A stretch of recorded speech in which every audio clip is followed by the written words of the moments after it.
کھلے آنکھ صلی علی کہتے کہتے، کھلے آنکھ صلی علی کہتے کہتے، کھلے آنکھ صلی علی کہتے کہتے۔ الحمدللہ رب العالمین والصلاة والسلام علی خاتم النبیین، اما بعد فاعوذ باللہ من الشیطان الرجیم، بسم اللہ الرحمن الرحیم۔ الصلاة والسلام علیک یا رسول اللہ، الصلاة والسلام علیک یا حبیب اللہ، الصلاة والسلام علیک یا نبی اللہ وعلی آلک واصحابک یا نور اللہ۔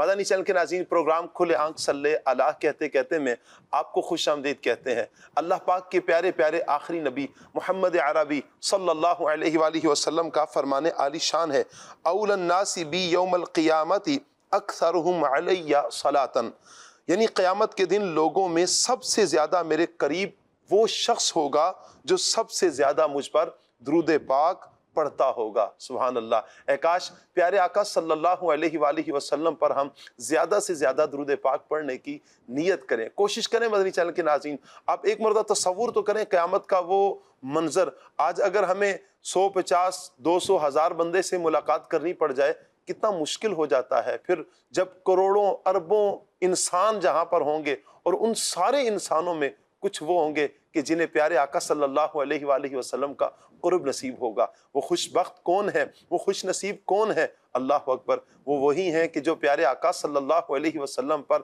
اس دنیا میں کثرت سے درود پاک پڑھنے والے ہوں گے، انہیں پیارے آقا علیہ السلام کا قرب نصیب ہوگا۔ آپ تصور کریں کہ جب پیارے آقا صلی اللہ علیہ وآلہ وسلم کا جنہیں قرب نصیب ہو، اور پھر سورج جب 1 میل کے فاصلے پر آگ برسا رہا ہو اور پیاس لگی ہو، اعلیٰ حضرت فرماتے ہیں نا، ٹھنڈا ٹھنڈا میٹھا میٹھا پیتے ہم ہیں پلاتے یہ ہیں۔ پھر حضور کے ہاتھوں سے کئی خوش نصیب وہ ہیں کہ جنہیں آب کوثر کے چھلکتے جام پلائے جائیں گے۔ اے کاش کہ ہم نیت کریں اور پیارے آقا صلی اللہ علیہ وآلہ وسلم پر زیادہ سے زیادہ درود پاک پڑھیں۔ نیت کریں انشاءاللہ۔ صلو علی الحبیب صلی اللہ تعالی علی محمد صلی اللہ علیہ وآلہ وسلم۔ مدنی چینل کے ناظرین، آج اگر ہم معاشرے میں نظر دوڑاتے ہیں تو ہمیں بہت سے افراد وہ نظر آتے ہیں کہ جو بظاہر تو ہنستے کھلتے ہوئے چہروں کے ساتھ آتے ہیں لیکن اندر سے ٹوٹے ہوتے ہیں، دل دکھی ہوتا ہے، وہ اپنے دل کی کیفیات کسی کے سامنے بیان نہیں کر پا رہے ہوتے۔ یوں کہیں کہ بعض اوقات ہنستے چہروں کے پیچھے جو غم اور اس کا طوفان امٹ کر آ رہا ہوتا ہے، وہ انسان کو پھر خودکشی کی طرف تک لے کر جا رہا ہوتا ہے۔ اللہ کی پناہ، اللہ بچائے ایسے حالات میں، ایسے واقعات سے۔ لیکن اس کے اسباب کیا ہیں کہ نہ تو کسی سے ملنے کا دل کر رہا ہوتا ہے، نہ عبادات میں دل لگ رہا ہوتا ہے، سکون نہیں مل رہا ہوتا۔ اس کی وجہ کیا ہے؟ اس کی ایک بیسک وجہ ہے ڈپریشن۔ مدنی چینل کے ناظرین، اگر ہم چاہتے ہیں کہ ہم اس بیماری سے نکل جائیں، یہ بیماری ہے اور اس کا علاج بالکل ممکن ہے۔ جی ہاں، اگر ہم چاہتے ہیں اس کا حل تو قرآن و سنت کو تھامنا ہوگا، اپنے اسلاف کے انداز کو تھامنا ہوگا، اور جو قرآن و حدیث میں ہماری رہنمائی کی گئی ہے اگر ہم اس پر عمل کریں گے تو انشاءاللہ ہماری زندگی خوشگوار ہوگی اور ہم ایک خوشحال زندگی گزارنے میں کامیاب ہو جائیں گے۔ آئیے مدنی چینل کے ناظرین، پروگرام کو آگے بڑھاتے ہیں اور اپنے مہمانوں کو دعوت دیتے ہیں۔ ہمارے بہت پیارے مبلغ مدنی چینل مولانا حاجی عمران مدنی، ماشاءاللہ ماشاءاللہ، کیا بات ہے عمران بھائی کی، صبح صبح مسکراتا چہرہ، سبحان اللہ۔ وعلیکم السلام، کیسے عمران بھائی؟ الحمد تشریف رکھیں، ماشاءاللہ۔ ہمارے بہت پیارے نعت خوان نور عالم مدنی، ماشاءاللہ، کیا بات ہے نور عالم بھائی، ماشاءاللہ۔ وعلیکم السلام، مرحبا مرحبا۔ اور جن سے ہم قرآن پاک کی تلاوت سنتے ہیں، قاری سید ظہور حسین شاہ مدنی، مرحبا کہتے ہیں شاہ صاحب آپ کو۔ آئیے مدنی چینل کے ناظرین، ابھی انشاءاللہ ہم تلاوت قرآن سنیں گے اور ترجمہ اور تفسیر کے ساتھ ہمارا سیگمنٹ ہے قرآن۔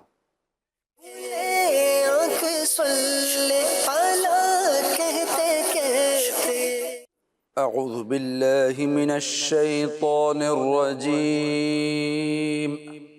اللہ کی پناہ مانگتا ہوں میں شیطان مردود سے۔ بسم اللہ الرحمن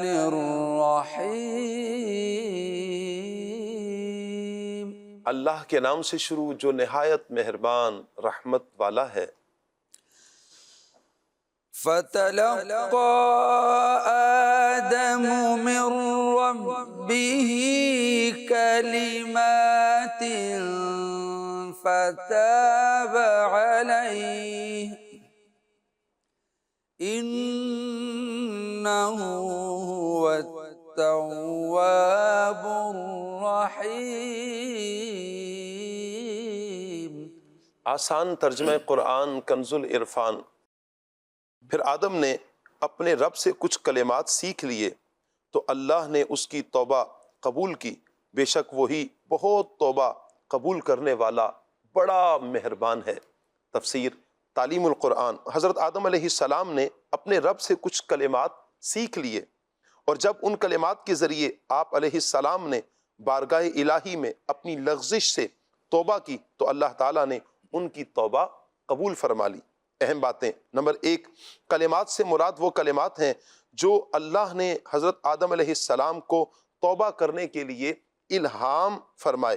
ایک قول کے مطابق وہ کلمات یہ ہیں: ربنا ظلمنا انفسنا وان لم تغفر لنا وترحمنا لنکونن من الخاسرین۔ اور ایک روایت یہ بھی ہے کہ آپ علیہ السلام نے نبی اکرم صلی اللہ علیہ وآلہ وسلم کے وسیلے سے دعا مانگی تو اللہ تعالیٰ نے آپ کی توبہ قبول فرما لی۔ نمبر 2، توبہ کا لغوی معنی ہے رجوع کرنا۔ جب یہ لفظ اللہ تعالیٰ کے لیے آئے تو اس کا معنی ہوگا اللہ تعالیٰ کا اپنی رحمت کے ساتھ بندے پر رجوع کرنا یا بندے کی توبہ قبول کرنا۔ قُلْنَا اهْبِطُوا مِنْهَا جَمِيعًا فَإِمَّا يَأْتِيَنَّكُمْ مِنِّي هُدًى فَمَن تَبِعَ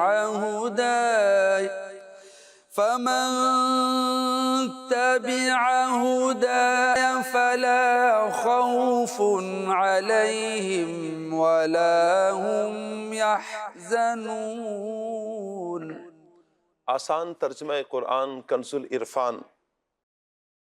ہم نے فرمایا تم سب جنت سے اتر جاؤ، پھر اگر تمہارے پاس میری طرف سے کوئی ہدایت آئے تو جو میری ہدایت کی پیروی کریں گے انہیں نہ کوئی خوف ہوگا اور نہ وہ غمگین ہوں گے۔ تفسیر تعلیم القرآن۔ بطور تاکید دوبارہ فرمایا کہ تم سب جنت سے اتر جاؤ۔ مزید تمام انسانوں سے فرمایا کہ جب اللہ تعالیٰ کی طرف سے کوئی نبی یا رسول آئے یا اللہ تعالیٰ کوئی کتاب یا صحیفہ نازل فرمائے تو تم میں سے جو اس کی پیروی کرے گا اسے قیامت کے دن نہ تو بڑی گھبراہٹ کا خوف ہوگا اور نہ ہی وہ غمگین ہوگا، بلکہ بے غم جنت میں داخل ہو جائے گا۔ اللہ اکبر۔ اہم بات، رسولوں کی آمد اور آسمانی کتب و صحائف کا نزول، نبی کریم صلی اللہ علیہ وآلہ وسلم کی تشریف آوری اور نزول قرآن پر ختم ہو چکا ہے۔ اب ہدایت کے بنیادی ذرائع قرآن اور حدیث ہیں۔ والذین کفروا وکذبوا بآیاتنا اولئک اصحاب النار هم فیہا خالدون۔ آسان ترجمہ قرآن کنز العرفان۔ اور وہ جو کفر کریں گے اور ہماری آیتوں کو جھٹلائیں گے وہ دوزخ والے ہوں گے، وہ ہمیشہ اس میں رہیں گے۔ تفسیر تعلیم القرآن۔ فرمایا کہ انبیاء اور رسولوں کی تشریف آوری اور کتب الہیہ کے نزول کے بعد جن لوگوں نے کفر کیا اور ہماری آیتوں کو جھٹلایا تو وہ لوگ دوزخ والے ہوں گے اور ہمیشہ اس میں رہیں گے، نہ انہیں موت آئے گی اور نہ ہی اس سے کبھی نکل سکیں گے۔ والذین کفروا وکذبوا بآیاتنا اولئک اصحاب النار فيها خالدون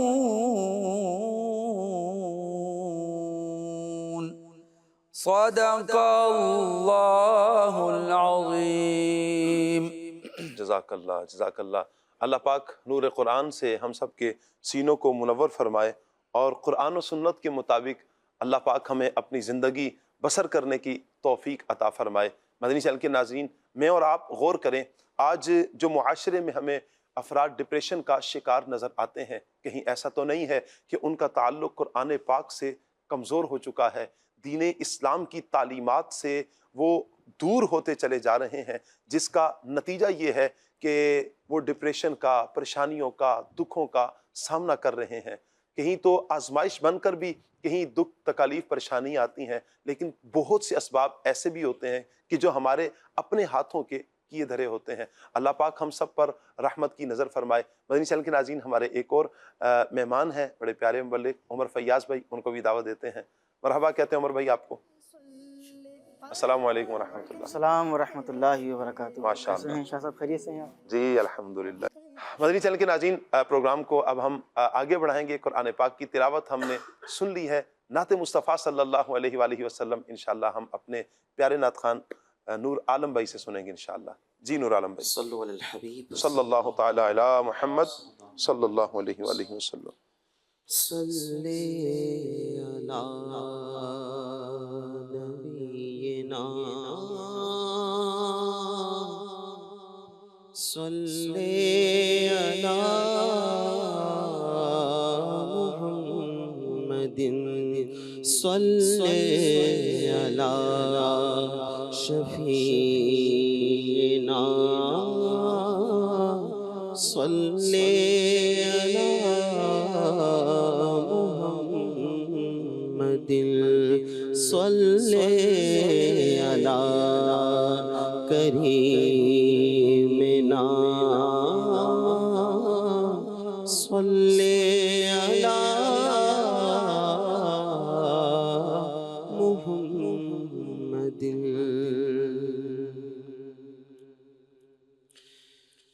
رنگے چمن پسند نہ پھولوں کی بو پسند،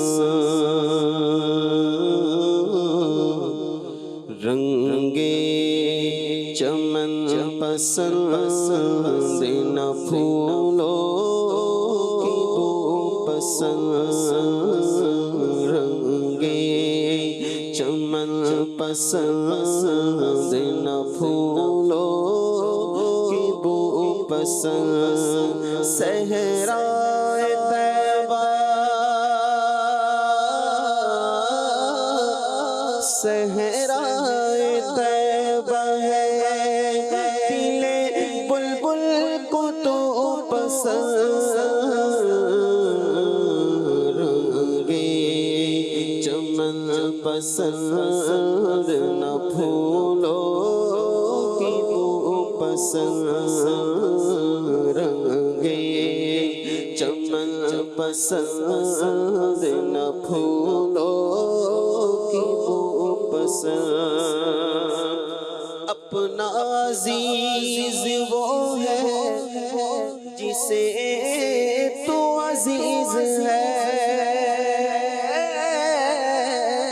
اپنا عزیز وہ ہے جسے تو عزیز ہے، اپنا عزیز وہ ہے جسے تو عزیز ہے،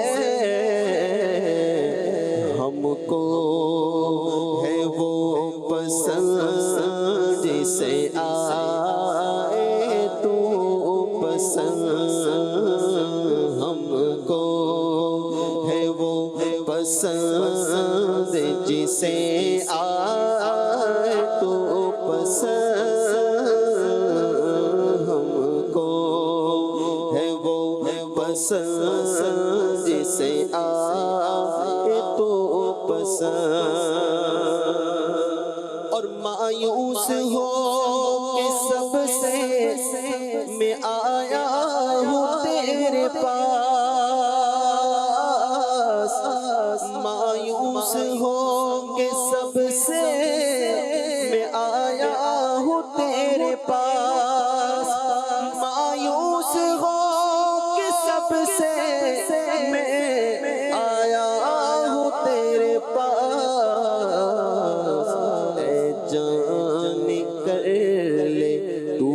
ہوئے دل کو تو پسند اے جان کر لے ٹوٹے ہوئے دل کو تو پسند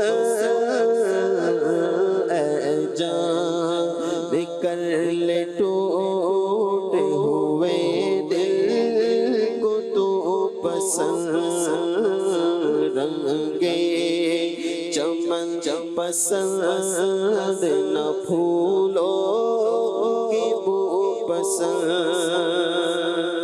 اور طیبہ میں سر جھکاتے ہیں خاک نیاز پر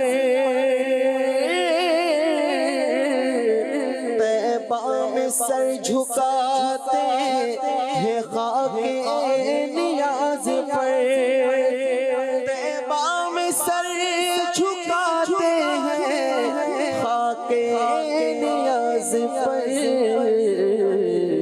کونین کے بڑے سے بڑے آبرو پسند کونین کے بڑے سے بڑے آبرو پسند صحرا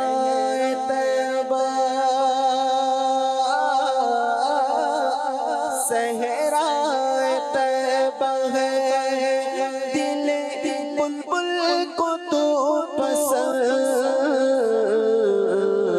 رنگے چمن پسند نہ پھولوں کی بو پسند اور ہے خواہش وصال در یار اے حسن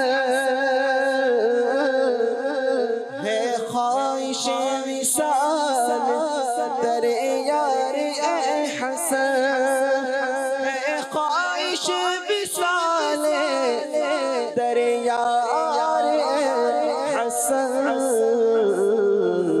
آئے نہ کیوں اثر کو میری آرزو پسند آئے نہ کیوں اثر کو میری آرزو پسند رنگے چمن پسند نہ پھولوں کی بو پسند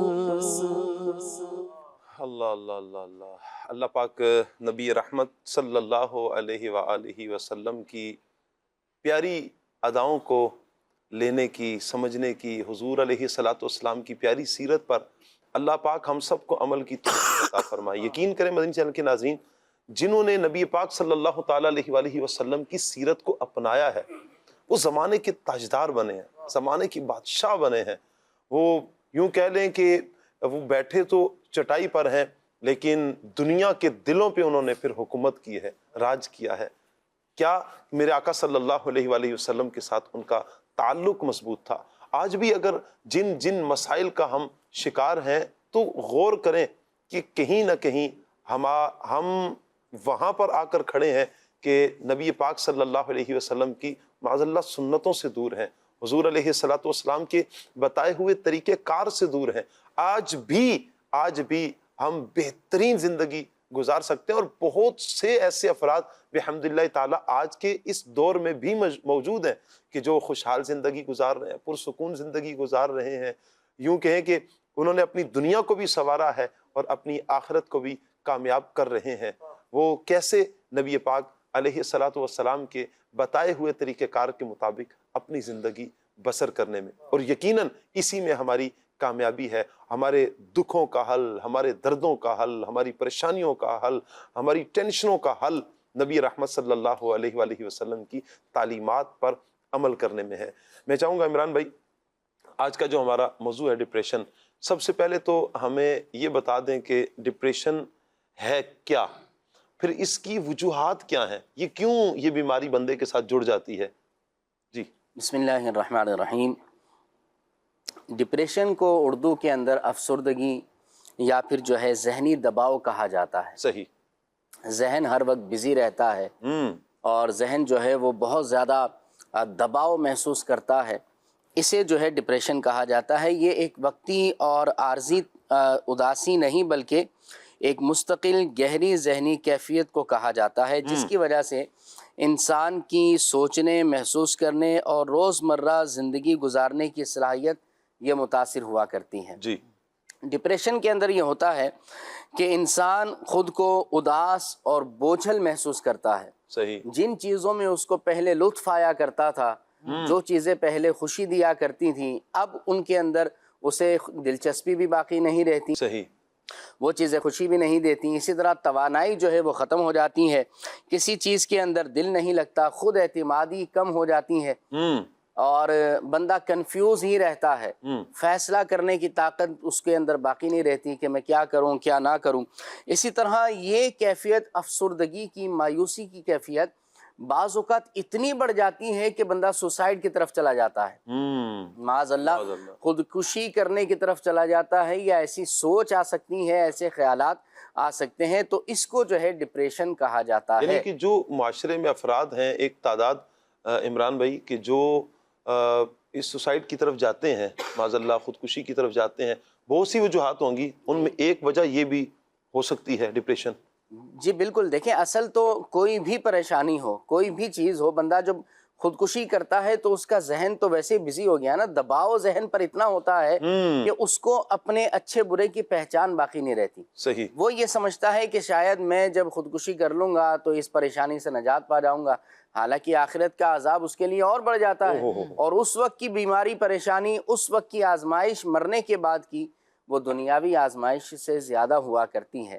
تو بہرحال یہ سوسائڈ کرنا یا خودکشی کرنا یہ اس کا حل نہیں ہوا کرتا، لیکن انسان اس کو اپنے اوپر جو ہے وہ لاگو کر لیتا ہے اور اس کو اپنے طاری کر لیا کرتا ہے۔ اس نہج تک بندہ پہنچتا کیوں ہے عمران بھائی؟ اس کی یہ بہت ساری اسٹریس، وجوہات۔ یہ یعنی کہ میں صرف اگر اسی کو ایک تھوڑی دیر کے لیے ہم اس ٹاپک کو بھی لے لیتے ہیں کہ خودکشی، اس طرف بندہ پہنچتا کیوں؟ یہ یعنی انتہا ہو گئی ہے نا، جی یہاں تک بندہ پہنچا ہی کیوں؟ دیکھیں انسان ہے نا، انسان تو انسان پر مختلف کیفیات وارد ہوتی ہیں، کبھی انسان خوش ہوتا ہے، کبھی اداس ہوتا ہے، کبھی بیماری آتی ہے تو کبھی صحت ہوتی ہے، کبھی کوئی پریشانی ہوتی ہے تو کبھی اس کے بعد آسانی ہوا کرتی ہے، تو انسان پر مختلف کیفیات آتی ہیں۔ اب جیسے ہی کوئی پریشانی کی کیفیت آئی تو اس کے بعد فوراً ہی اگر ذہن کو جھٹک دیا اور اس کیفیت سے بندہ باہر آ گیا تو پھر تو اس کے لیے بڑی آسانی پیدا ہو جایا کرتی ہے۔ لیکن اگر وہ بندہ اس پریشانی کو اپنے دماغ میں بٹھا لے، اس پرابلم کو اپنے دماغ میں بٹھا لے، تو پھر وہ پریشانی بڑھتی جاتی ہے اور پھر انسان اس طرف انتہائی قدم اٹھانے کی طرف چلا جاتا ہے۔ اگر پریشانی کو فوراً ہی ختم کر لیا جائے، اور آپ دیکھیں نا کہ آج کل ہمارے معاشرے کے اندر جو غم زدہ ہوتا ہے نا، جسے کوئی پریشانی ہوتی ہے تو پھر وہ سیڈ سانگز سنتا ہے، غم زدہ گانا تو ویسے بھی ناجائز و حرام ہے، لیکن بہرحال جو غم کی کیفیت میں ہے وہ الٹا اور اپنے آپ کو جو ہے نا غم کی کیفیت پہ بڑھاتا چلا جاتا ہے۔ حالانکہ اس وقت میں چاہیے کہ جب پریشانی ہے، غم ہے، تو پھر مسکراہٹوں کی طرف جائے اور آسانیوں کی طرف جائے اور ایسے چیزوں کو اپنائے کہ جس سے بندے کی پریشانی دور ہو اور اسے آسانی جو ہے وہ آسانی اسے مل جائے، لیکن اس طرف نہیں جاتا۔ تو اس کی وجہ سے پھر یہ ہوتا ہے کہ بندہ بڑھتے وہ ایسا دماغ پر وہ پریشانی یا کوئی بھی پرابلم ایسی حاوی ہو جاتی ہے کہ پھر بندہ سوسائڈ کی طرف جاتا ہے، خودکشی کی طرف جاتا ہے۔ باپو اب جیسے آپ کے سامنے یہ مائک رکھا ہوا ہے، یہ مائک اٹھائیے ذرا۔ جی اٹھا لیا۔ یہ اٹھا کے رکھیں، ہاتھ اوپر کر کے۔ آپ اسے اٹھا کر رکھیں گے جی تو بطور سزا کتنا وزن ہے اس کا؟ ہوگا پاؤ یا آدھا کلو، معمولی سا وزن ہے نا، کوئی فیل بھی نہیں ہو رہا کہ آپ نے کچھ اٹھایا ہے۔ اور لیکن اگر آپ اس مائک کو آدھا گھنٹہ اٹھا کے رکھیں، نہیں بھائی، نہیں تو پھر پتہ چلے گا نا کچھ نہ کچھ۔ آپ تو ویسے بھی نگران ہیں، آپ اگر کہہ سکیں پتہ چلے میں آدھا گھنٹہ 2 گھنٹے کے پروگرام میں آدھا گھنٹہ ہی اٹھا کے رکھوں گا تو میں آزمائش ہو جائے گی عمران بھائی، ویسے ہی پتہ چلے گا۔ ہاں آدھا گھنٹہ اٹھا کے رکھیں گے تو پھر اس کا وزن محسوس ہوگا۔ 1 گھنٹہ اٹھا کے رکھیں گے تو پھر آپ کا ہاتھ جو ہے نا وہ تکلیف دینے لگے گا۔ مزید 2 گھنٹے اٹھا کے رکھیں گے تو پھر آپ کہیں گے کہ نہ جانے میں نے کون سا وزن اٹھا رکھا ہے۔ حالانکہ کیا آدھے گھنٹے کے اندر 1 گھنٹے کے اندر اس مائک کا وزن بڑھ گیا؟ نہیں بڑھا نا، نہیں بڑھا، اس کا وزن اتنا ہی رہا، یہ اپنی اصلی حالت پر ہی رہا۔ لیکن ہم اس کے ساتھ جڑے رہے اور وہ ایسی حالت میں جڑے رہے کہ ہمیں اس کا احساس زیادہ ہونے لگ گیا. اسی طرح پریشانی ہے. جی. پریشانی آئی، فوراً دماغ سے اسے نکال دیا، اس کے حل کی طرف چلے گئے، تو پھر کیا ہوگا کہ بندہ سکون میں رہے گا. لیکن اگر اس پریشانی کو اپنے دل و دماغ کے اندر بٹھا کے رکھا تو پھر وہ پریشانی اتنی بڑھ جاتی ہے کہ بندہ سوسائڈ کی طرف چلا جاتا ہے، اللہ حل کی طرف نہیں جاتا. تو جیسے آپ نے جلدی سے مائک یہاں پہ رکھ دیا نا، فوراً رکھا میں نے. تو اسی طرح پریشانی کو بھی رکھ دینا چاہیے. بڑے پیارے انداز میں مدنی چینل کے ناظرین عمران بھائی نے ہمیں یہ چیز سمجھائی ہے.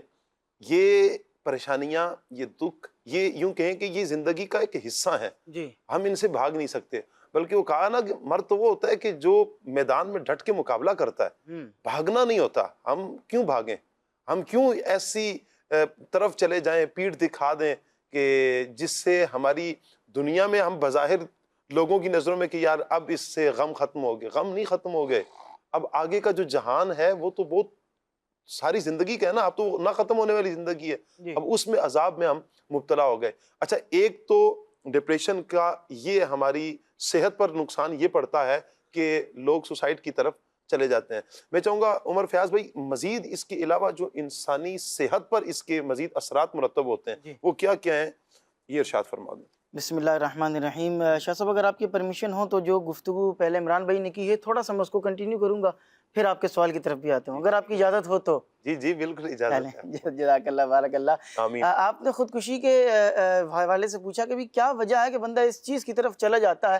اگر میں ون شارٹ اس کا جواب دوں تو اس کا جواب یہ بنتا ہے کہ انسان جو ہے وہ جو ہماری اسلامی تعلیمات ہیں اس سے دوری کی وجہ سے بندہ خودکشی کی طرف چلا جاتا ہے. ابھی آپ نے شروع میں جو ہے وہ نعت کے بعد بھی جب بات کی کہ اگر ہم سیرت مصطفیٰ کو اپنا لیں گے تو انشاءاللہ العزیز ہمیں وہ غم اپنے اس طرح کے نہیں لگیں گے. کیونکہ جو شخص انسانی اور اسلامی جو تعلیمات ہیں اس کے اوپر عمل پیرا ہو رہا ہوگا تو جتنی بھی پریشانیاں آ رہی ہوں گی اس کو سیرت مصطفیٰ سے یہ درس مل رہا ہوگا کہ پریشانی آ رہی ہے تو مجھے صبر کرنا ہے. اور پھر جب بندہ صبر کرتا رہے گا تو انشاءاللہ العزیز بندہ خودکشی کی طرف نہیں جائے گا. تو اگر اسلامی جو تعلیمات ہیں اس کو تھام کر رکھیں گے اور سیرت مصطفیٰ کو پکڑ کر رکھیں گے، اس پر عمل پیرا رہیں گے تو انشاءاللہ العزیز انسان جو ہے وہ صبر اور تحمل اور توکل کی طرف آتا چلا جائے گا. باقی جو آپ نے سوال کیا ہے کہ جو ڈپریشن ہے اس کا انسانی صحت کے اوپر کیا اثر پڑتا ہے، تو شاہ صاحب مجھے کہہ لینے دیجئے کہ یہ ایک ایسی خاموش بیماری ہے جو بہت ساری بیماریوں کو لے کر آنے والی ہے. یعنی یہ صرف ایک ایسی بیماری نہیں ہے کہ جو بس ڈپریشن آ گیا ہے تو یہ بس ڈپریشن کا مریض جو ہے وہ خود ڈپریس رہ رہا ہے، خود پریشان رہ رہا ہے. یہ بہت ساری بیماریوں کو لے کر آنے والی چیز ہے. یہ ایک طرح سے سمجھ لیں کہ سیلاب ہے، جو سیلاب آئے گا تو لوگوں کی جانیں بھی جائیں گی، لوگوں کے مکانات بھی جائیں گے، لوگوں کا مالی نقصان بھی ہوگا اور دیگر بھی نقصانات جو ہے وہ اپنے ساتھ ساتھ لے کر ہی یہ چلتا چلا آئے گا. ماہرین کا یہ کہنا ہے کہ اگر طویل عرصے تک بندہ جو ہے وہ پریشانی کا شکار رہے اور یوں کہہ لیں کہ ڈپریشن کا مریض رہے تو یہ جو بے چینی کی کیفیت ہے یہ دل کی شریانیں، جو دل کی رگیں ہوتی ہیں اس کو بھی متاثر کرتی ہے. اور آپ دیکھیں کہ بہت سارے لوگ جو ہارٹ اٹیک جن کو پڑتا ہے ان کے پیچھے اگر آپ غور کریں تو کوئی نہ کوئی پریشانی نظر آ رہی ہوتی ہے. نہیں ایک تعداد آپ کو اس طرح کی ملے گی کہ وہ پریشان ہوں گے، کوئی نہ کوئی ان کو ڈپریشن ہوگا، کوئی نہ کوئی ذہنی دباؤ ہوگا جس کی وجہ سے ان کو ہارٹ اٹیک پڑ رہا ہوگا. اسی طرح جو ہے وہ ہائی بلڈ پریشر، جب بندہ پریشان ہوتا ہے، ٹینشن کا شکار ہوتا ہے تو پھر اس کا بی پی شوٹ کرتا ہے، بی پی ہائی کرتا ہے. اور جب بی پی ہائی ہوتا ہے تو پھر دماغ کی جو نسیں ہوتی ہیں، دماغ کی جو رگیں ہوتی ہیں، معاذ اللہ ثم معاذ اللہ، اللہ سب کو اپنی حفظ و امان میں رکھے، وہ بھی ڈیمیج ہونے کی طرف آ جاتی ہیں. اسی طرح اسٹروک کا خطرہ بھی بڑھ جاتا ہے. بے چینی کی کیفیت جب ہوتی ہے تو جو بندے کا نظام انہضام ہے، جو ہضم کرنے کا نظام ہے، یہ بھی بہت زیادہ متاثر ہوتا ہے. آنتوں کی بیماریاں بڑھ جاتی ہیں شاہ صاحب، السر ہو جاتا ہے، متلی کے معاملات ہو جاتے ہیں، قبض جو ہے وہ انسان کو ہو سکتا ہے. اور پھر جب بہت زیادہ بندہ ڈپریشن کا مریض ہوتا ہے نا تو پھر جو اس کی جسم کے اندر جو وہ جراثیم ہوتے ہیں جو اس کی قوت مدافعت میں اس کی ہیلپ کر رہے ہوتے ہیں، جو یوں کہہ لیں کہ جسم کے اندر جراثیم آ رہے ہوتے ہیں جو کہ نقصان پہنچانے والے جراثیم ہوتے ہیں، تو وہ اپنا جو ہے وہ اثر دکھا رہے ہوتے ہیں اور قوت مدافعت جو ہے وہ بڑی تیزی کے ساتھ کمزور ہوتی چلی جاتی ہے. اور ڈپریشن کا یوں کہہ لیں کہ جو ایک بہت بڑا نقصان ہے شاہ صاحب وہ یہ ہے کہ یہ نیند کی بہت بڑی دشمن ہے. یہ بیماری. جو بندہ ڈپریشن کا شکار ہو جائے نا وہ پھر سوتے وقت جو ہے وہ کروٹیں بدلتا رہتا ہے اور ماضی کے اندر ہی جی رہا ہوتا ہے. جو پرانا اس کو حادثہ ہو چکا ہوتا ہے وہی خیالات جب آنکھیں بند کرے اس کی نظر کے اندر آ رہے ہوتے ہیں, وہی معاملات جو اس وقت ہوتے ہیں وہی اس کے ذہن میں آ رہے ہوتے ہیں, اور پھر اس کو نیند نہیں آ رہی ہوتی ہے. اور جو بندہ نیند پوری نہ لے نا تو نیند بھی یہ ایسی یوں کہہ لیں کہ چیز ہے کہ جو آپ کے لیے بہت ساری پریشانیوں کو بلکہ بیماریوں کو لے کر آنے والی ہے. آپ کی نیند اگر پوری نہیں ہے تو آپ جو ہے وہ چست اور توانا نہیں ہو سکتے. آپ کی نیند اگر پوری نہیں ہے تو آپ کا کام میں دل نہیں لگے گا. آپ کی نیند اگر پوری نہیں ہے تو آپ کے اندر چڑچڑاپن آ جائے گا. آپ کی نیند اگر پوری نہیں ہے تو لوگ آپ سے بات کریں گے, آپ کا ٹھیک سے جواب دینے کا جو ہے وہ موڈ نہیں کر رہا ہوگا. نیند اگر آپ کی پوری نہیں ہوگی تو پھر جو ہے وہ یوں کہہ لیں کہ جسم جو ہے وہ تھکا تھکا سا محسوس ہوگا. نیند پوری نہیں ہوگی تو جسم جو آپ کا دماغ ہے وہ پراپر طریقے سے کام نہیں کر رہا ہوگا. فیصلے لینے کی طاقت جو ہے وہ نہیں آ رہی ہوگی. آنکھیں تھکی تھکی ہوں گی. تو نیند جو ہے یہ بھی بندے کی پوری نہیں ہو پا رہی ہوتی ہے. انفیکشن اور بہت ساری بیماریاں یہ اس کی وجہ سے جو انزائٹی بندے کو ہو جاتی ہے اللہ اکبر یہ لے کر آنے والی ہوتی ہے. سر درد جو ہے وہ شاہ صاحب بعض لوگوں کو دیکھا گیا ہے کہ سر ان کا بڑا درد ہو رہا ہوتا ہے اور اس کے پیچھے یہی ہوتا ہے جو میں نے بتایا کہ چونکہ ان کو کوئی مسئلہ ہوتا ہے, کوئی پریشانی ہوتی ہے, کسی بات کو انہوں نے سر پر سوار کیا ہوا ہوتا ہے تو اس کی وجہ سے وہ نقصان اٹھا رہے ہوتے ہیں. شاہ صاحب بات یہ ہے کہ اگر کوئی بندہ غور کرے نا کہ مجھے جو پریشانی آ رہی ہے جی مجھے اس پر کرنا کیا ہے, میرا ریئیکشن کیا ہونا چاہیے. ریئیکشن تو یقینی طور پر ہماری اسلامی تعلیمات یہی کہ آپ نے صبر کرنا ہے اور اس کا حل یہ ہے کہ آپ اپنے سے اوپر والے بندے کو دیکھیں. کیونکہ ڈپریشن عموماً کسی نہ کسی جو پیچھے پرابلم ہوتی ہے, مسئلہ ہوتا ہے, اسی کی وجہ سے بندے کو ڈپریشن کا بندہ شکار ہوتا ہے. آپ اگر غور کریں کہ مجھے اگر کوئی پریشانی ہے تو کیا صرف میں ہی اس پریشانی کے اندر ہوں, غور کریں گے تو آپ سے بڑی بڑی پریشانی والے بیٹھے ہوئے. شاہ صاحب تقریباً کچھ 4-5 سال پہلے کی بات ہے, میں یہیں فیضان مدینہ میں چونکہ جاب کا معاملہ بھی ہوتا ہے تو یہیں سے چھٹی ہوئی 4 بجے گھر کی طرف جا رہے تھے اور معاملہ یہ ہوا کہ میں فیضان مدینہ کے پیچھے اس سائڈ کی جو گلیاں ہیں وہاں سے نکل رہا تھا تو چوڑی گلی سے نکلتے نکلتے پتلی گلی سے کچھ 2 لڑکے تھے جو بڑی اسپیڈ سے آ رہے تھے. اچھا. اور انہوں نے یہ نہ دیکھا کہ ہم جو ہے وہ ایک چوڑی گلی کے اندر اب آ رہے ہیں تو چوڑی گلی میں ظاہر ایک ٹریفک ہے وہ اپنی روانی سے آ رہا ہوتا ہے. وہ آئے اور انہوں نے یوں میری جو موٹر سائیکل تھی اس کو ہٹ کیا. اب جب انہوں نے ہٹ کیا تو میں گرا اور جب میں نیچے گرا تو موٹر سائیکل جو ہے وہ میرے اوپر اور میں موٹر سائیکل کے نیچے اور پاؤں جو ہے وہ میرا سلنسر کے نیچے پھنس چکا. اب وہ گرما گرم جو ہے وہ سلنسر اور پاؤں اس کے نیچے جب آ گیا ہے تو پاؤں جو ہے وہ اچھی خاصی جو جلد. کب کی بات ہے عمر بھائی؟ یہ تقریباً کچھ 4 سال پہلے کی بات. اچھا میں نے کہا شاید قریب کا اللہ تعالیٰ عافیت فرمائے. آمین. نہیں اب تو اللہ کا شکر ہے بالکل خیر عافیت ہے. بہرحال وہ اپنا نشان تو وہ جگہ چھوڑی گئی ہے لیکن یہ ہے کہ وہ جب اس کی جلن تھی سلنسر کا نشان نے برکتیں مجھے بھی دی ہوئی ہیں. اچھا اللہ اکبر کبیر. اب خیر عافیت ہے؟ پرانا ہے بہت, بچپن میں. اچھا چلیں. تو بہرحال یہ ہے کہ جب میں اس تکلیف میں تھا تو میں ظاہر ہے والد صاحب مجھے ہاسپٹل لے کر گئے تو ہاسپٹل لے کر گئے. انہوں نے بہرحال بولا یہ اسکن جو ہے وہ یہ تو رگڑ کر جو ہے وہ اس کو صاف کرنا پڑے گا. وہ جو تکلیف تھی وہ ایک اپنی جگہ تکلیف تھی. بہرحال پھر مجھے ڈاکٹر نے ریفر کیا کہ آپ ایک جلنے کا فلاں ہاسپٹل ہے وہاں جائیں, وہاں جا کے پراپر اس کا علاج کروائیں, روزانہ کی بنیاد پر پٹیاں ہوں گی. اب جب میں راستے میں جا رہا تو میں سوچ رہا تھا کہ جتنی جلن مجھے ہے شاید مجھے لگتا ہے کہ میں ہی سب سے بڑا مریض ہوں اس چیز کا. اور جب میں وہاں پر گیا شاہ صاحب آپ یقین کریں کہ ویٹنگ ایریا کے اندر میں نے ایک شخص کو دیکھا کہ جو سر سے لے کر پاؤں تک ٹوٹلی طور پر پٹیوں کے اندر لگا ہوا تھا. یعنی پٹیاں ہی پٹی تھیں اور بتایا گیا کہ یہ بوائلر کے اندر آ گیا تھا. اللہ نے تو جان بچا لی ورنہ اس کی جان جانے والی تھی. تو بہرحال وہاں جا کر جو ہے وہ یہ ذہن بنا, یقینی طور پر ذہن تو پہلے تھا لیکن وہ چیز استحضار اس کا ہوا کہ بھئی لوگ جو ہے وہ واقعی ہم سے زیادہ پریشان حال ہیں. میں تو ہم صرف یہ ہے نا عمر بھائی کہ صرف ہم یہ دیکھ لیں اگر ہم بسا اوقات لگتا ہے ہمیں اگر پاؤں میں کانٹا چپ جائے نا اس کی تکلیف سمجھ میں آتی ہے کہ بھائی اس سے بڑی تکلیف تو زمانے میں کسی کو ہوئی ہی نہیں ہے. جی ہاں یہ تو تکلیف ساری پہاڑ مجھ پر ہی ٹوٹے ہیں.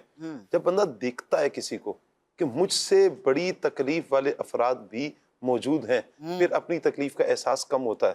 پھر بندہ تھوڑا فیل کرتا ہے نہیں بھائی اور بھی افراد ہیں جن کی تکلیف بہت زیادہ ہے. میں چاہوں گا نور عالم بھائی یہاں پر ایک دعائیہ شعر بھی ہو جائے. جو مفلس ہے ان کو تو دولت عطا کر,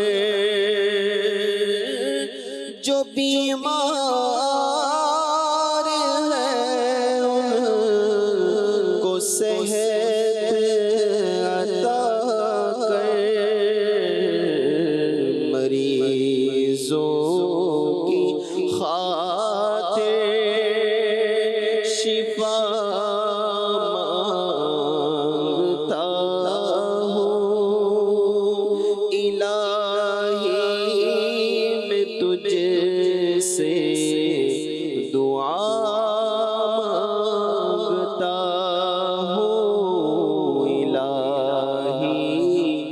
میں تجھ سے دعا مانگتا ہوں، الہی میں تجھ سے دعا مانگتا ہوں۔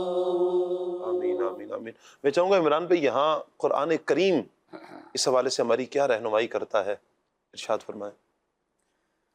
جی بالکل، قرآن کتاب ہدایت ہے واہ، اور مکمل ضابطۂ حیات ہے۔ سبحان اللہ۔ انسان کی معاملات کا اور پریشانیوں کا حل قرآن میں موجود ہے۔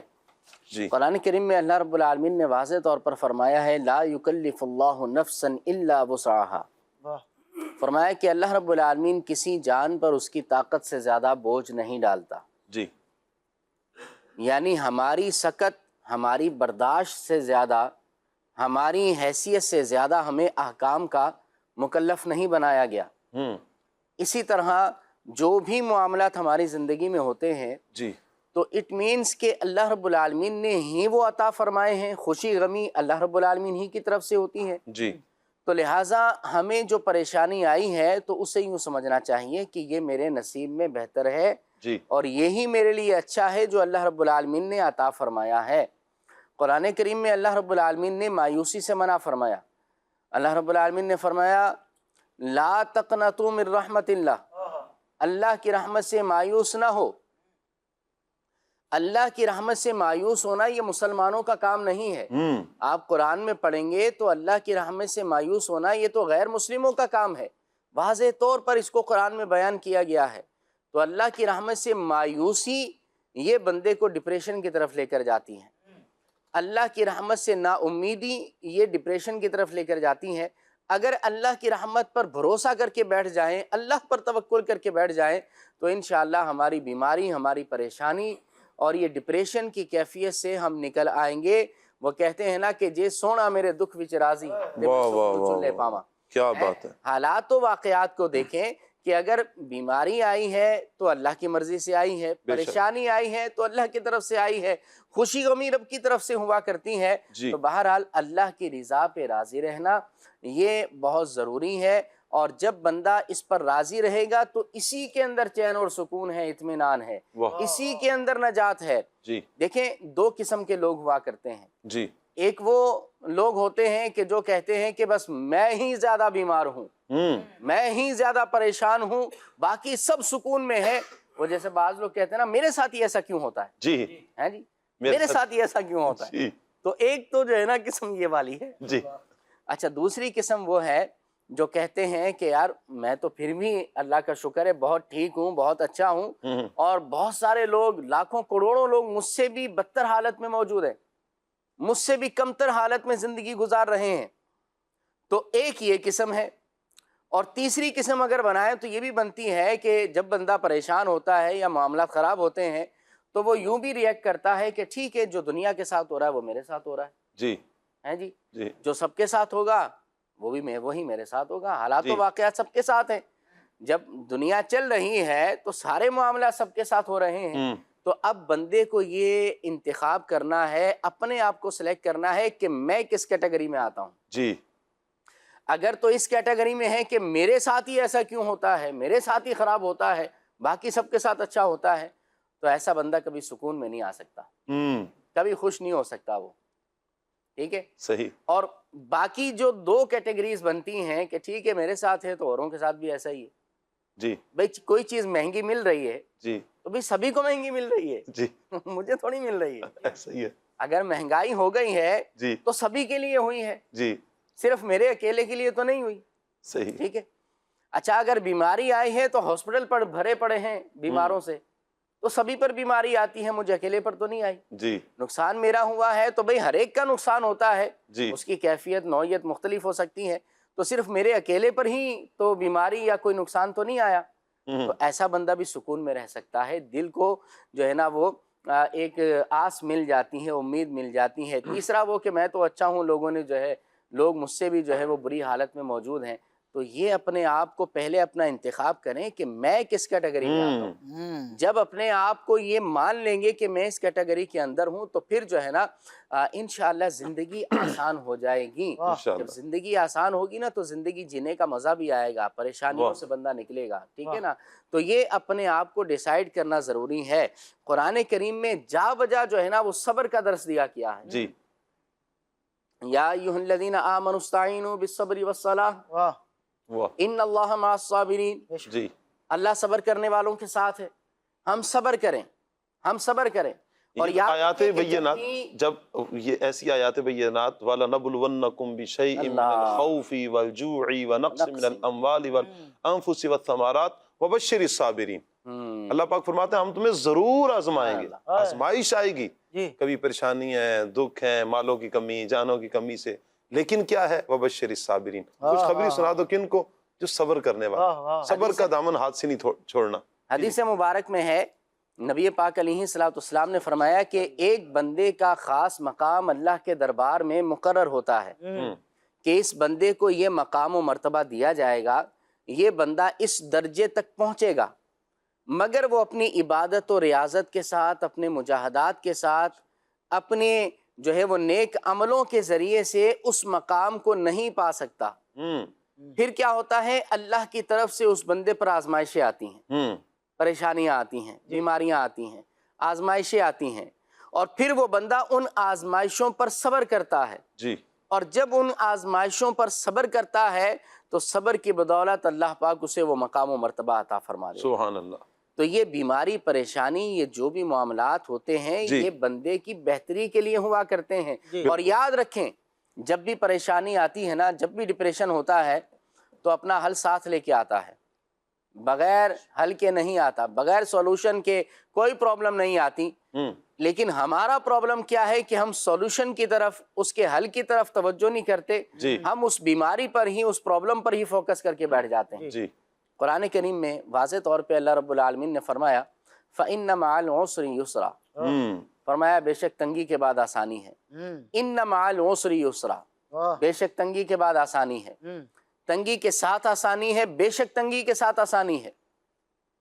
حضرت امام حسن رضی اللہ تعالیٰ عنہ روایت کرتے ہیں نبی پاک صلی اللہ علیہ وسلم نے ارشاد فرمایا کہ اس آیت کریمہ میں 2 مرتبہ اس کو ذکر کیا گیا۔ آیت کو دوبارہ ذکر کرنے سے پتا چلا کہ تنگی سے زیادہ آسانی ہوا کرتی ہے۔ حضور نے فرمایا کہ 2 آسانیاں ایک تنگی پر کبھی غالب نہیں ہو سکتی۔ فَإِنَّ مَعَ الْعُسْرِ يُسْرًا، ایک آسانی، إِنَّ مَعَ الْعُسْرِ يُسْرًا، دوسری آسانی، اور تنگی کتنی ہے؟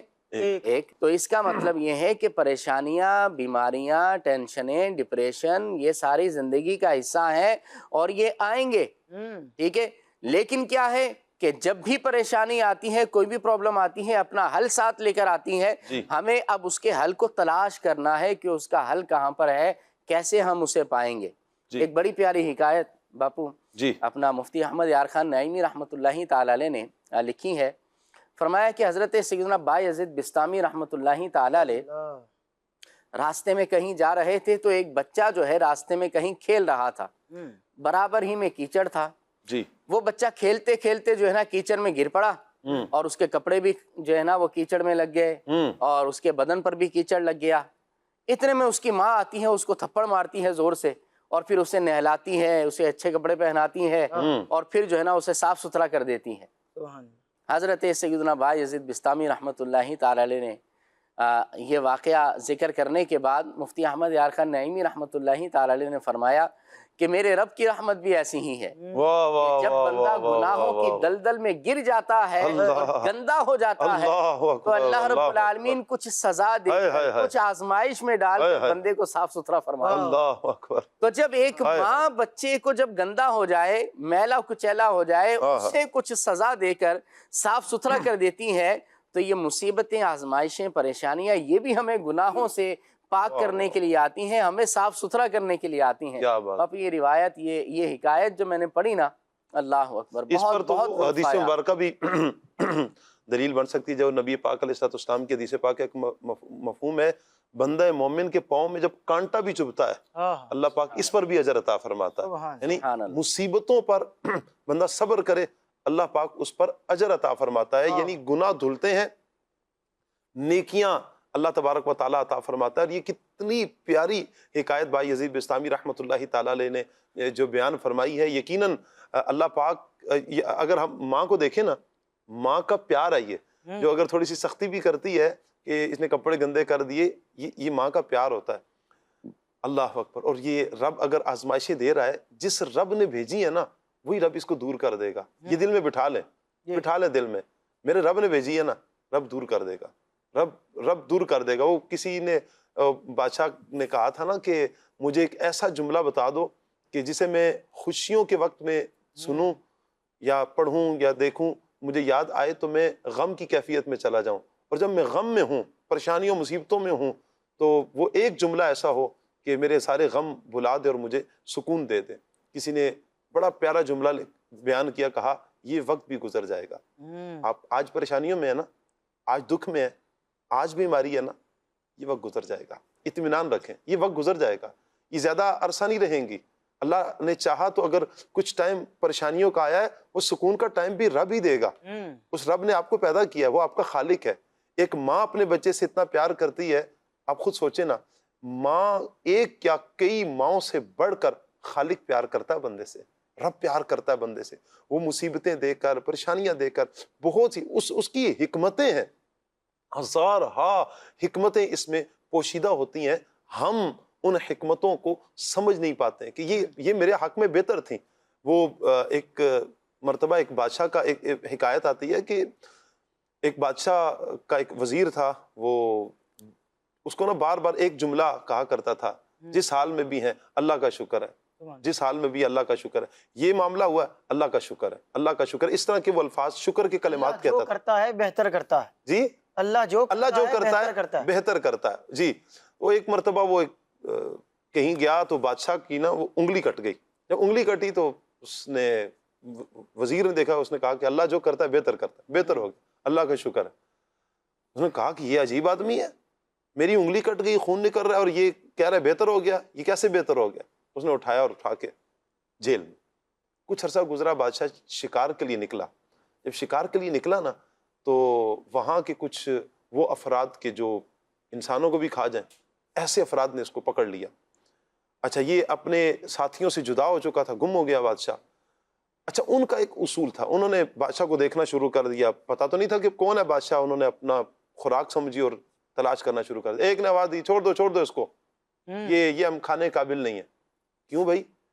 کہا کہ اس میں نقص ہے، عیب ہے. کیا؟ کہا کہ اس کی ایک انگلی نہیں ہے، ایک انگلی نہیں ہے، اس لیے اس کو چھوڑ دو. جیسے ہی وہ بادشاہ واپس آیا نا، اس نے فوراً اپنے وزیر کو باہر نکلوایا. اس نے کہا کہ تم ٹھیک کہتے تھے کہ اگر آج میری انگلی ہوتی تو میں تمہارے سامنے نہ ہوتا. یہ انگلی کا حصہ کچھ کٹا ہے تو میں آج تمہارے سامنے ہوں.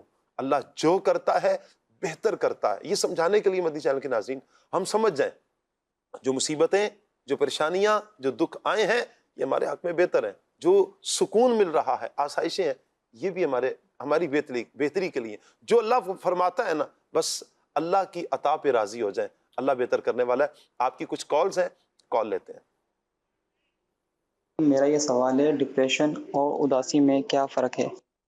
جی عمر بھائی، ڈپریشن اور اداسی میں کیا فرق ہے؟ اداسی یوں کہہ لیں کہ کوئی بھی پرابلم آئی، کوئی مسئلہ آیا تو جو ابتدائی طور پر بندے کی کیفیت بنتی ہے نا، تو وہ بندہ اداس ہو جاتا ہے. ٹھیک ہے. اور پھر وہ اس کو آپ کہہ سکتے ہیں کہ یہ جو ہے وہ انزائٹی کا مریض ہو گیا ہے، اور اس کو یوں کہہ لیں کہ تھوڑی سی پریشانی ہوئی ہے. ابتدائی جو صدمہ ہوتا ہے آپ اس کو اداسی کہہ سکتے ہیں، اداسی صدمہ کہہ سکتے ہیں. پھر جب وہ کنسسٹنسی کے ساتھ، مستقل مزاجی کے ساتھ وہ چیز برقرار رہے اور اس کی روز مرہ کی زندگی کے اوپر اثر انداز ہونا شروع ہو جائے. جیسے کہ میں نے بتایا کہ نیند نہیں آ رہی ہے، کھانا کھانے کا دل نہیں کر رہا ہے. عمران بھی نے بتایا کہ کام کاج کا دل نہیں کر رہا ہے. پہلے جن چیزوں میں دلچسپی تھی اب ان چیزوں میں دلچسپی نہیں لگی ہے. گھر والے کہہ رہے ہیں کہ یار تب تم پہلے جیسے ہی نہیں رہے، وہ جو ایک پہلے جیسی انرجی تھی وہ چیز نہیں رہی ہے. تو پھر بندہ آخر کار ایسے بندے کو آپ کہہ سکتے ہیں کہ اب یہ ڈپریشن کا مریض بن چکا ہے. اور پھر جو ڈپریشن کا مریض ہے اس کو چاہیے کہ اسلامی تعلیمات کو بھی اپنائے اور باقاعدہ اس کا پراپر علاج ہوتا ہے، اور آپ کسی اچھے جو ہے وہ ڈاکٹر کے پاس جائیں اور اس کا علاج بھی کروائیں. بعض لوگ شرماتے ہیں شاہ صاحب کہ بھئی ہم جو ہے وہ لوگ ہمیں دماغی مریض کہیں گے یا ہمیں پاگل کہیں گے کہ جناب یہ جو ہے وہ نفسیاتی جو ہے وہ اسپتال کے اندر جا رہا ہے, اور شرما رہے ہوتے ہیں, جھجک رہے ہوتے ہیں. بہرحال آپ کسی کو نہ بتائیں بھی آپ کیوں بتا رہے ہیں کہ میں وہاں جا رہا ہوں, اگر جانا ہی ہے. لیکن یہ کہ اگر واقعی اگر کوئی ایسا مریض ہے, کوئی ایسا پیشنٹ یہ بیماری ہے, باقاعدہ یہ بیماری ہے اور اس کا حل علاج موجود ہے. ہم صرف مدنی چینل کے ناظرین, اللہ نہ کرے اگر کوئی اس بیماری میں مبتلا ہے نا, سب سے پہلے تو اپنے آپ کو منا لیں جی میں اس بیماری میں مبتلا ہوں. یہی ایک بڑی آفت یہ بھی ہوتی ہے کہ بندہ اپنے آپ کو ڈپریشن کا مریض سمجھتے نہیں, چونکہ نارملی تو وہ ٹھیک ہے نا, اعضاء ٹھیک ہیں, کوئی بظاہر کوئی درد نہیں ہے, کوئی تکلیف نہیں ہے. وہ یہ جو مستقل مزاجی کے ساتھ لگاتار وہ ڈپریشن لے کر کہیں آ کر پھر اس کی زندگی بے رنگ ہونا شروع ہو جاتی ہے. جیسے عمران بھائی نے شروع میں کہا تھا نا کہ وہ بے رنگ ہونا شروع ہو جاتی ہے. یہ زندگی کا ایک حصہ لگتا ہے کہ زندگی اچھی بھلی گزر رہی تھی, جہاں دل لگتا تھا, خوشیاں ہوتی تھیں, وہ ساری چیزیں اب ناخوش ہوتی ہیں, دل نہیں لگتا, سکون نہیں مل رہا, قرار نہیں مل رہا. یہ بے رنگی کیوں ہے؟ اس کی ایک بہت بڑی وجہ یہ ہے کہ ہم ماننے کے لیے تیار نہیں ہیں میں اس مرض میں مبتلا ہوں. سب سے پہلے تو اپنے آپ کو منا لیں, منا کر پھر اچھا اس کا علاج کرائیں. اچھا دونوں اعتبار سے آپ اچھے سے جو اس کے اسپیشلسٹ ہوتے ہیں آپ ان کے پاس جائیں, ان سے بھی علاج کروائیں. دوسرا اس کا روحانی علاج بھی ہے, انشاءاللہ آگے چل کر آپ کو اس کا روحانی علاج بھی عرض کیا جائے گا. مدنی چینل کے ناظرین, ہمارا ایک سیگمنٹ ہے پرنٹنگ. آج اس میں ہمارے ایک شخصیت آ رہی ہیں, بڑی پیاری شخصیت ہیں, بہت پیاری گفتگو فرماتے ہیں, سمجھانے کا انداز بھی بہت پیارا ہے. مرحبا کہتے ہیں آپ کو. وعلیکم السلام ورحمۃ اللہ وبرکاتہ. ماشاء اللہ اسد بھائی, صلی اللہ علیہ محمد. کیسے ہیں آپ؟ ٹھیک ہیں؟ صلو علی الحبیب صلی اللہ تعالی علی محمد صلی اللہ تعالی علیہ وآلہ وسلم. مدنی چینل کے ناظرین, ہم سیگمنٹ کی طرف ہم بڑھیں گے اور آج اولاد کے حوالے سے چند ایک باتیں ہم اسد بھائی کے سے کریں گے. اچھا, بہت سے گھروں میں, یعنی یوں کہیں کہ ہر گھر میں ہی ایک یہ پریشانی کا سامنا ہے, بچے ہیں, ان کی تربیت کیسی کی جائے, کیا انداز ہو. اچھا, کہیں والد کاروبار کی مصروفیات کو سامنے رکھ کر ماں پر سارا ذمہ ڈال دیتا ہے کہ اس کی تربیت تو ماں کا ہی حق ہے. ماں گھر کے کام کاج کی وجہ سے وہ یہ کہہ دیتی ہے کہ یہ ساری ذمہ داری والد کی ہے, اور یہ دونوں ہی تربیت نہ کر کے بچے کو لا کر کہاں کھڑا کر دیتے ہیں. پھر وہ بچہ جس کی نہ ماں نے تربیت کی نہ والد نے تربیت کی, جو ان دونوں کا بیسک حق تھا, جب نہیں ہوتی تو پھر وہ معاشرے میں کون سا فرد بن کر سامنے آئے گا. اس حوالے سے انشاءاللہ ہم, اور اس کے علاوہ بھی بہت ساری باتیں ہیں, پھر جو گفتگو کے آداب ہیں کس طرح سکھائی جائے, بچوں کی لینگویج کس طرح درست کی جائے, انشاءاللہ ہم اسد بھائی سے گفتگو کریں گے. سب سے پہلے تو اسد بھائی آپ کا بہت بہت شکریہ. جزاک اللہ, آپ کا شکریہ. اللہ تعالیٰ آپ کو برکتیں عطا فرمائے, دارین کی سعادتیں عطا فرمائے. آپ سے ابتدائی طور پر جیسے میں نے بھی یہی کہا ہے کہ والدین کی کس حد تک یہ ذمہ داری ہے کہ وہ اپنے بچوں کی تربیت کریں. الحمدللہ رب العالمین والصلاة والسلام علی خاتم النبیین. دیکھیے, اس میں ہم کچھ بھی مستثنات تو نہیں کر سکتے. بچہ جیسے پیدا ہوا ہے تو اس نے سب سے پہلا جو ماحول دیکھنا ہے وہ گھر کا دیکھنا ہے جی, اور بچے کی تمام ہی چیزوں کی تربیت کی ذمہ داری اولاً ماں باپ پر ہے. چاہے اس میں کچھ حصہ والدہ کا زیادہ ہوگا, کہیں پر والد کا زیادہ ہوگا, لیکن دونوں نے مل کر ہی اپنی اولاد کی تربیت کرنی ہے. جب ہم یہ کہیں کہ تمام ہی چیزوں کی ذمہ داری والدین کی ہے تو یہ ضروری نہیں کہ ایچ اینڈ ایوری تھنگ انہوں نے براہ راست ہی کرنی ہے, جی, بلکہ بہت ساری چیزیں وہ براہ راست کریں گے, ڈائریکٹ ان کی تربیت کریں گے, اور بہت سارے مواقع ایسے ہوں گے کہ جہاں پر تربیت کا اہتمام کرنا ان کی ذمہ داری ہوگی. جی, اب مثال کے طور پر تربیت کے اندر اسکل سکھانا بھی ہے, لیکن اگر والد کوئی ایسی اسکل سکھانا چاہتا ہے جو اس کو خود نہیں آتی تو ظاہر ہے کہ وہ خود تو نہیں کرے گا, لیکن اس اسکل کو سکھانے کا اہتمام کرنا یہ اس کی ذمہ داری ہوگی. اچھا, اب بچہ تو بچہ ہے, ظاہر ہے کہ ابتدا میں تو اس کو ہر چیز کے لیے محتاجی ہی ہے. اب اس میں اولاً سب سے پہلی بات ہے اس کی حفاظت کا اہتمام کرنا والدین کی ذمہ داری ہے, اس کے کھانے پینے کا اہتمام کرنا والدین کی ذمہ داری, لباس ماں باپ کی ذمہ داری. پھر جیسے ہی وہ شعور کی طرف بڑھتا ہے تو شعوری طور پر جن جن چیزوں کا ہونا ضروری ہے وہ سب سکھانا اور اس کا اہتمام کرنا، یہ ماں باپ کی ذمہ داری میں آتا ہے۔ اصل چیز یہ ہے، میں یہ تو نہیں کہوں گا کہ ماں باپ بچے کی تربیت نہیں کرتے، صحیح، یعنی اگر ہم 1,00,000 ماں باپ سے سوال کریں جی تو کوئی بھی انکار نہیں کرے گا، جی، بلکہ ماں باپ تو یہ کہتے ہوئے نظر آئیں گے کہ ہم تو بہت کوشش کرتے ہیں اور ہم نے تو رات دن ایک کیا ہوا ہے۔ تو اس کا مطلب ہے کہ تربیت کرنا ماں باپ کی ذمہ داری ہے، یہ ہر والدین سمجھتے ہیں۔ جی، کویسچن یہ آ جاتا ہے کہ تربیت کرنی کیسے ہے کرنی کیسے، اور اس میں کہاں پر کیا کمی کوتاہی ہو جاتی ہے۔ جی تو اس سیگمنٹ کے ذریعے ہم کوشش کریں گے کہ 1 بائی 1 ان چیزوں کو ڈسکس کریں۔ جب مجھے آپ نے یہ ٹاپک عطا فرمایا تھا اور اس پر میں نے غور کیا تو شاید ساری ہی زندگی اس کے اندر آ جاتی ہے، لیکن ظاہر ہے کہ جب بچپن کی تربیت کی بات ہوتی ہے تو پیدائش سے لے کر جب شعور کی عمر کو بچہ پہنچتا ہے 15-16 سال کی عمر تک، تو اس دوران عموماً جو چیزیں ماں باپ اپنی اولاد کو سکھاتے ہیں، ہماری مراد وہ چیزیں ہوں گی۔ اچھا، وہ چیزیں بھی کم نہیں ہیں، جی، کیونکہ کھانے میں تربیت کرنی ہے، جی، سونے میں تربیت کرنی ہے، بولنے میں تربیت کرنی ہے، لباس بچے نے کیسا پہننا ہے، اس کا لباس کیسا ہونا چاہیے، جی، اس میں تربیت کرنی ہے۔ ہم مسلمان ہیں تو ایک بچے کو اسلامی اقدار سکھانا، جی، یہ تربیت اس کی کرنی ہے۔ جی، بچپن میں ہی قرآن مجید پڑھ لینا چاہیے، یہ تربیت کا حصہ ہونا چاہیے۔ اسلامک کلچر اور اسلامی ثقافت کیا ہے، جی، یہ اس کو سکھانا ہے۔ اسی طرح پھر کچھ بزرگوں نے جو بنیادی چیزیں بیان فرمائی ہیں کہ ان صفات کو بچپن میں ہی ڈیولپ کیا جائے، جیسے کہ حیا ہے، سخاوت ہے، اسی طرح زبان کی جو آفتیں ہیں ان کا بیان کرنا اور ان سے بچنا۔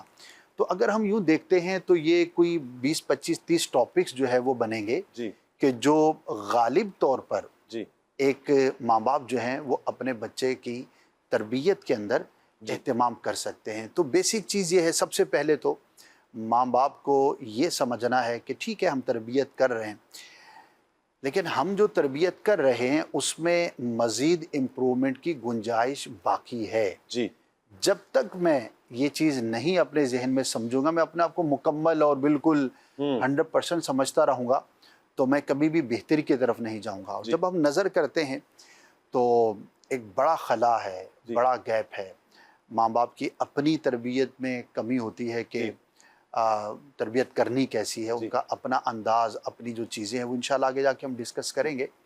تو سب سے پہلی بات، اللہ پاک نے ہمیں اولاد عطا فرمائی ہے، الحمدللہ، تو خالی اولاد نہیں دی، جی، اولاد کے ساتھ ذمہ داری بھی دی ہے۔ اب ہر ماں باپ کو یہ سمجھنا ہے کہ میں اپنی اس ذمہ داری کو کتنا بخوبی پورا کر رہا ہوں یا مجھے کرنا چاہیے۔ صحیح۔ ابتداً اسد بھائی جیسے آپ ارشاد فرما رہے ہیں کہ ایک والدین کو، دونوں کو پہلے تو یہی سمجھنا ہے، اور میرا خیال ہے جیسے آپ نے فرمایا بھی ہے کہ سمجھتے بھی ہیں، یہ ذمہ داری ہماری ہی ہے۔ جی، تو ڈے 1 سے بالکل ہم شروع سے لے لیں تو بچپن میں ایک تو چلے بچے کی حفاظت کا سلسلہ ہو گیا، لیکن جیسے اب وہ تھوڑا سا بڑا ہو رہا ہے، یہاں سے ہم اس کو شروع کریں گے، یا اب جیسے کچھ بولنے چالنے لگ چکا ہے یا اسکول جانے لگا ہے، ہم وہاں سے تربیت شروع کریں گے؟ ایک تو یہ نا بچہ بیٹھنا شروع ہوا ہے یا قدم اٹھانا شروع کر دیا ہے، تربیت کا ٹائم کہاں سے شروع ہوگا ہماری؟ دیکھیے اس میں ہر چیز کا ایک اپنا ٹائم ہوگا، اور جو آج ہم گفتگو کریں گے وہ کریں گے اس کی پرسنالٹی ڈیولپمنٹ پر، اور اس میں بھی اس کی جو زبان ہے، اس کی جو لینگویج ہے، اس کی جو گفتگو ہے۔ جب بچہ عموماً چند ماہ میں ہی الفاظ کو سمجھنا اور سیکھنا شروع کر دیتا ہے، میں نے اور آپ نے اور ناظرین نے جس نے بھی جو بھی لفظ سیکھا، تو اولاً ہم چند ماہ کے تھے جب ہی سے ہم نے سیکھنا شروع کر دیا، اور انسان کی مرتے دم تک، جب تک وہ زندہ ہے دنیا کے اندر، اس کی شخصیت اور پرسنالٹی کا ایک بہت بڑا حصہ ہی اس کا کلام ہوتا ہے۔ بالکل، کسی نے کہا نا کہ بول تاکہ تو پہچانا جائے، یا بولو تاکہ میں تمہیں پہچان سکوں۔ تو انسان کی پرسنالٹی کا ایک غالب جو حصہ ہے وہ اس کی گفتگو ہی ہوتی ہے، اور چند ماہ کے اندر ہی بچہ الفاظ کو سمجھنا شروع کر دیتا ہے۔ اب گفتگو کے ہم دو پارٹ کر سکتے ہیں. ایک تو ہے کہ جس انوائرمنٹ کے اندر وہ بچہ ہے جو اس نے لینگویج سیکھنی ہے اس لینگویج کا درست ہونا.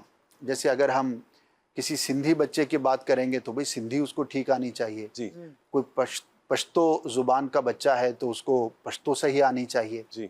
اچھا اسی طرح جو بھی جس کی لینگویج ہے اس کو درست آنی چاہیے، وہ آنی چاہیے. اچھا اسی کے ساتھ ان سب زبانوں کے اندر اہم وہ ہوتی ہے کہ جو آپ اپنی مادری زبان سے بڑھ کر استعمال کرتے ہیں. اور ایک ہر معاشرے کی ایک زبان ہوتی ہے کہ جو اکثر لوگ آپس میں جب کمیونیکیٹ کرتے ہیں تو اس زبان کا استعمال کرتے ہیں. جیسے ہم برِ صغیر پاک و ہند کی بات کریں تو برِ صغیر پاک و ہند میں ہزاروں زبانیں بولی جاتی ہیں.